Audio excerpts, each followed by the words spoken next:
ช่องระฆังทองสวัสดีค่ะคลิปนี้มาดูแนวทางลาวพัฒนาของเจนุกบารมีมหาเฮงนะคะฉบับนี้เป็นแนวทางประจำวันที่30มีนาคม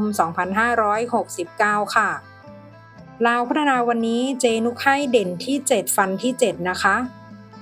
79 71 72 73ชุด3ตัว078แนวทางโดยเจนุกบารมีมหาเฮงค่ะแนวทางมีเข้ามีหลุดนะคะถ้าใครเห็นเลขแล้วชอบค่อยตามแต่ถ้าไม่ชอบปล่อยผ่านก่อนได้เลยค่ะฝากกดไลค์กดแชร์กดติดตามพร้อมกดกระดิ่งแจ้งเตือนเพื่อที่จะไม่พลาดคลิปใหม่ๆจากช่องระฆังทองด้วยนะคะขอบพระคุณทุกท่านที่เข้ามารับชมค่ะ